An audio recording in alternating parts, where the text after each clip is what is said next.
জয়গুরু। পরম প্রেমময় পরম দয়াল শ্রী শ্রী ঠাকুরের চরণে শত সহস্র কোটি প্রণাম এবং আপনাদের প্রত্যেককে আন্তরিক আনন্দিত জয়গুরু। আজকের আলোচনায় প্রাক স্বাধীনতা পর্বের কিছু ঘটনা এবং বীরু রায় প্রথমবার কিভাবে ঠাকুর দর্শন করেছিলেন সেই সম্পর্কে সামান্য কিছু তথ্য আলোচনা করছি। ভারতের রাজনীতির আকাশে তখন ঝড় ঘনিয়ে এসেছে।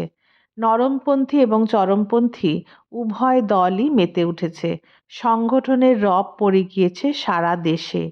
এর আজ গায়ে নিয়েই কলেজ ছেড়ে এলো বীরু রায়। কি করবি এখন? আর তো পড়তে পারলি নে, কিন্তু একটা কিছু তো করতে হবে। চুপ করে বসে থাকাটা তো ভালো নয়। শুধু বাবা নয়, সকলেরই ওই একই কথা। কলকাতায় চলে এলো সে মুক্তারি পড়তে। মুক্তারি পাশ করে কুষ্টিয়ায় ফিরে গেল এবং কুষ্টিয়ায় প্রতিবাদ সভা ডাকলো বীরু রায়। তুমুল বক্তৃতা হলো, সারা বাংলায় হলো এমনই প্রতিবাদ। কিন্তু লর্ড কার্জনের হাতের করাত থামল না। দ্বিখণ্ডিত বাংলার দেহ দিয়ে রক্ত বন্যা বইতে লাগলো। বীরু রায় মুক্তারির কথা প্রায় ভুলেই গেল। নানান ঘটনার পর ওইদিকে মুম্বাইয়ে গিয়ে তিলকের সঙ্গে দেখা করলো বীরু রায়। 1 বছর ধরে মুম্বাইয়ের নানা জায়গায় ঘুরে 1907 সালে এলো সুরাটে। তখন সুরাটে কংগ্রেসের অধিবেশন আরম্ভ হয়েছে। সভাপতি হয়েছেন গোপালকৃষ্ণ গোখলে। সুরাট কংগ্রেসে গিয়ে আলাপ হলো অরবিন্দের সঙ্গে, যিনি অন্তরালে থেকে অগ্নিকাণ্ডের আয়োজন করছেন। এমন সময় টেলিগ্রাম এলো বাড়ি থেকে, ফাদার ডাইং কাম শার্প। বিদ্রোহের একটা বীজ বুকে নিয়েই বাড়ি ফিরে এলো বীরু রায়। সীতাপ্রসন্ন মারা গেলেন। সংসারের ভিত্তিভূমিটা ধসে পড়ল। হৃদয়ে আঘাত পেয়েও বীরেন্দ্রনাথ দমল না। অনুশীলন সমিতির কাজ সমানেই চলতে লাগলো। ঠাকুর কুষ্টিয়ায় এলেন বাংলা 1321 সালের শেষে কি 22 সালের প্রথমে, অর্থাৎ খ্রিস্টীয় 1914-15 মধ্যে। বীরু রায়ের তখনও সেই অবস্থা। মক্কেল জুটলে একবার আদালতে যায়, আর বাকি সময়টা পুলিশের নজর এড়িয়ে চরমপন্থীদের নীতি অনুসরণ করে, ঘুরে বেড়ায় এদেশ সেদেশ। কিন্তু এটাই কি পথ? এমনি করে কদিন চলতে পারে মানুষের? আর তাতে মানুষ গঠনের কাজ কি কিছু হতো? প্রফুল্লবাবু নতুন করে ভাবলে একবার ভাইপোর কথা। মানুষ গড়ার নতুন কায়দা দেখেছে প্রফুল্লবাবু, আর জেনেছে আগে মানুষ, তারপর দেশ। মানুষেরই তো দেশ। মানুষের প্রাণে আলো জ্বললেই দেশ উজ্জ্বল হবে। মানুষের চরিত্রে বল এলে দেশের বল আপসে আপ বাড়বে। কিন্তু বীরুকে এসব কথা কেমন করে বোঝানো যায়? একদিন বললে, বীরু গান শেখা না আমাকে একটু। তোর তো গান বাজনা দুই জানা আছে। বীরেনের গলা ভালো, হারমোনিয়াম বাজিয়ে সুন্দর গান করতে পারে। তবলার ঠেকাও জানা আছে তার।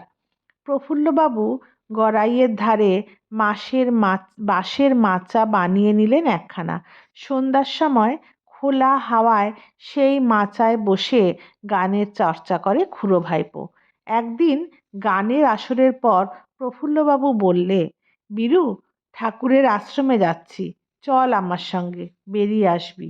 বীরু একটু ভাবলো, ভেবে বলল, তা আপনার যখন ইচ্ছা হয়েছে আপনার সঙ্গে সঙ্গ দিতে পারি, কিন্তু আগেই বলে দিচ্ছি আমি যাব বাইরের লোক হিসাবে। আমি তো দলভুক্ত নই, আমি প্রণাম টনাম করতে পারবো না। শনিবারে একটু সকাল সকাল কাছারি থেকে ফিরে 2টো স্টিমারে চেপে বসলো খুড়ো ভাইপো। ভোঁ দিয়ে স্টিমার ছাড়তেই ঠাকুরের উদ্দেশ্যে হাত জোর করে প্রণাম করলো প্রফুল্লবাবু। বীরু হুঁশিয়ার, যাত্রারম্ভেই খেয়াল করিয়ে দিলে, কাকা, সোমবার সকালে স্টিমারেই কিন্তু ফিরে আসতে হবে। তা তো আসতেই হবে, কাছারি রয়েছে যে। কাকার সেই হাজি নীতি, আগে ঠাকুরের সান্নিধ্যে তো আসুক, তারপর তিনি যা করেন। সন্ধ্যার আগে প্রতাপপুর ঘাটে স্টিমার লাগলো। স্টিমার থেকে নেবে চরের রাস্তা ধরে এগিয়ে চলল দুইজন। সামান্যই পথ। অল্প দূর যেতেই রাস্তায় গতিরোধ হলো। বীরুর মনে হলো লোকটা এই নিকটেই কোথাও বোধহয় অপেক্ষা করছিল। সামনে এসে আনন্দে আলিঙ্গন করে ফেলল দুইজনকে। উল্লাসে যেন নেচে উঠল। দাদা এসে গিয়েছেন, বাহ বাহ! দেখতে যেমন দর্শনধারী, কথার আন্তরিকতায়ও তেমনই মধু। বয়স অল্প, একেবারেই যুবক। প্রফুল্লবাবু তাড়াতাড়ি প্রণাম করলেন, বললেন, এই যে, এই আমার ভাইপো। বীরেন বুঝল এই লোকটিই ঠাকুর, কিন্তু প্রণাম তো করবে না। হাত জোর করে নমস্কার জানালো ঠাকুরকে। প্রফুল্লবাবুর কথা শুনে আরও খুশি হলেন ঠাকুর। বাহ বাহ! আবার আলিঙ্গন করলেন বীরুকে। ঠাকুর এর আগে কুষ্টিয়ায় গিয়েছেন, তার কাকার বাড়িতেই গিয়ে থেকে এসেছেন, কিন্তু তার তখন ঠাকুর সাক্ষাতের ফুরসত হয়নি। আজ এই প্রথম শ্রী শ্রী ঠাকুরকে দেখল বীরু রায়। দেখেই অবাক হলো, এই সেই ঠাকুর, কিন্তু সেই রকম সাধুসজ্জা কোথায়? এ তো আমাদের মতোই দিব্যি ভদ্রলোক, কোনো ভরং নেই, বেশ মিশুকও আবার। হৃদয় তো একেবারেই সরল। বীরুর মনে এই ধারণাটুকু হলো যে ইনি সত্যিকারের ভদ্রলোক, সরল প্রাণ, খাঁটি সজ্জন ব্যক্তি একজন। কিন্তু ওই যে বললেন আপনাদের পথ চেয়ে বসে থাকি, তার মানে কি? আর পথ চেয়ে থাকতে থাকতে একেবারে পথে এসে অপেক্ষা করে রইলেন আজ? এই যে প্রবাসী পুত্রের অপেক্ষায় বসে থাকা মায়ের মতো একেবারে। কারণ কাকা তো খবর দিয়ে আসেননি, এ আশা হয়েছে অকস্মাৎ। এই মায়ের মতো টান, এই মায়ের মতো উৎকণ্ঠা সঙ্গে করে একেবারে বাড়ির মধ্যে মায়ের কাছে এনে তুললেন ঠাকুর। মা, এই যে কুষ্টিয়ার দাদারা এসেছে। যাই হোক, দুপুরের খাওয়া দাবার খেয়ে পরিতৃপ্ত হলো বীরু রায়। প্রফুল্লবাবুর কাছে হলো প্রসাদ, বীরুর কাছে নেমন্তন্ন। পরের দিন রবিবার। স্নানের সময় তেল নিয়ে বসলেন শ্রী শ্রী ঠাকুর। বসে বীরেনকে ডাকলেন কাছে, আসুন দাদা, আসুন আমার সাথে। নিজের হাতে জামা খুলে তেল মাখিয়ে দিলেন বীরেনকে। সঙ্গে করে স্নান করিয়ে নিয়ে এলেন পদ্মা থেকে। কি অমায়িক আর নিরহংকার লোক! বীরেন অবাক হয়ে গেল ঠাকুরের সর্বগ্রাসী স্নেহ মমতায়। কি মাতৃসুলভ পরিচর্যা! খাওয়া দাওয়া সেরে বীরেনকে নিয়ে পাশচালায় বিশ্রাম করতে গেলেন ঠাকুর। ঠাকুর তক্তপোষে চিত হয়ে শুয়ে পড়লেন। বীরুর ডান হাতখানা চেপে ধরলেন দুই হাতে। দাদা, আমার একটা মস্ত ব্যারাম আছে। বীরুর হাতখানা টেনে নিলেন নিজের বুকের কাছে। আপনার আবার মস্ত ব্যারাম? আপনার দিব্যি স্বাস্থ্য, দিব্যি চেহারা, আপনার কোনো কঠিন ব্যারাম আছে বলে তো মনে হয় না। আর আপনি তো নিজেই ডাক্তার মানুষ। বীরু রীতিমতো আশ্চর্য হয়ে যায়। ওর বিস্ময় দেখে ঠাকুর একটু হাসেন, বলেন, কেন, ডাক্তার বলে কি আর ব্যারাম থাকতে নেই? না, তা বলছি না, কিন্তু আপনার চেহারা দেখে তো মনে হয় না। আচ্ছা, হাতখানা এইখানে রাখুন দেখি। বীরুর ডান হাতখানা নিজের বুকের বাঁ দিকটায় বসিয়ে দিলেন। জিজ্ঞেস করলেন, কেমন মনে হচ্ছে? হার্টের বিট লাগছে বীরুর হাতে। কয়েক মুহূর্ত অনুভব করে বলল, কেন, বেশ চলছে, ঠিকই আছে। হাতটা আরেকটু এদিক ওদিক করে বসালে বীরু। কখনো আলতো করে, কখনো যথাসম্ভব চেপে হৃৎপিণ্ডের কাজ অনুভব করতে চেষ্টা করলো। কিন্তু হঠাৎ এমন হলো যে বীরু একটু ঘাবড়ে গেল। স্তব্ধ বুকের ওপরে কান লাগালো, হাতের নাড়ি খুঁজলো, এ হাত ও হাত পাল্টে ধরলো, কিন্তু না, বিট পাওয়া যাচ্ছে না।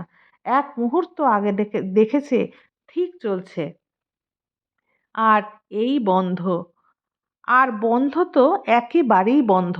অনেকের হার্টের কাজের দোষ থাকে, মাঝে মাঝে এক একটা তাল কেটে যায়, কারোর অনেকগুলো স্পন্দন একেবারেই মৃদু, ঠিক ধরাই যায় না। এ তো তাও নয়, এ যে একেবারে লোপ, হার্ট ফেইলিওর। ঠাকুরের মুখের দিকে তাকায় বীরু, চোখের মণি দেখে। সত্যি প্রাণ আছে তো দেহে। হার্টের দোষ যখন বলেছেন, কিছুই অসম্ভব নয়। বীরুর ভয় হয়ে গেল। এখনই ডাক্তার ডেকে দেখানো দরকার। গোকুলবাবু তখন আশ্রমে। বীরু তাড়াতাড়ি ছুটে গেল গোকুলবাবুর কাছে। শিগগির আসুন, ঠাকুরকে দেখুন একবার, হঠাৎ অসুস্থ হয়ে পড়েছেন। বীরু আগে থেকেই একটু হকচকিয়ে গিয়েছে। সাহস করে বলতে পারল না ঠাকুরের হার্ট ফেল হয়েছে। আমি দেখে এলাম নাড়ি নেই। তাড়াতাড়ি ছুটলেন গোকুলবাবু। পিছনে পিছনে দৌড়লেন মহারাজ আর প্রফুল্লবাবু। হঠাৎ কি হলো কে জানে। গোকুলবাবু কাছে এসে দাঁড়ালেন, ঠাকুরের মুখের দিকে চাইলেন, উদ্বেলিত কণ্ঠে জিজ্ঞাসা করলেন, কি হয়েছে? ঠাকুর কিছু বলার আগেই বীরু এগিয়ে এলো সামনে।